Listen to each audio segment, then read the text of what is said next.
যখন আপনি একটা কঠিন পরিস্থিতিতে দাঁড়িয়ে আছেন, আপনার চারদিকে তখন ঘন অন্ধকার, বেরোনোর পথ খুঁজে দিশাহারা, অন্যদিকের আক্রমণে আপনি ক্ষতবিক্ষত, তখন হঠাৎই পেছন ঘুরে দেখবেন আপনার খুব কাছের মানুষরাও যুক্ত আছে সেই আক্রমণকারীদের দলে। আপনি শুধু দেখলেন, লক্ষ্য করলেন, উপলব্ধি করলেন। ধীরে ধীরে আপনি ওই অন্ধকার কাটিয়ে বেরিয়ে এলেন, খুঁজে পেলেন আলোর দিশা। জয় আপনার খুব কাছে, বিজয়ীর খেতাব হাতছানি দিচ্ছে আপনাকে।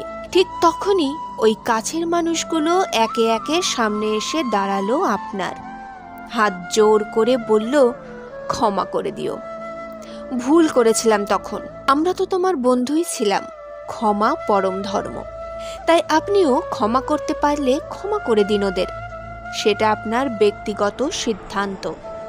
কিন্তু নিজের জীবনের সেই অসহনীয় দিনটা মনে করে কখনোই এদের বিশ্বাস করবেন না, কারণ একবার যে বিশ্বাস ভাঙে সে দ্বিতীয়বার ভাঙতেও সময় নেবে না, কারণ বিশ্বাস ভাঙাটা এদের কাছে এমন কোনো ব্যাপারই নয়, এরা এতেই অভ্যস্ত। যে আপনার দুঃখটাকে উপভোগ করেছিল আপনার যন্ত্রণার দিনে, তাকে ক্ষমা হয়তো করা যায়, কিন্তু বিশ্বাস নয়। মনে রাখবেন, লড়াইটা আপনি জিতেছেন বলেই এরা আবারও আপনার সঙ্গী হতে চায়। আপনি হেরে গেলে এদের আপনার চারপাশে আর খুঁজেও পেতেন না।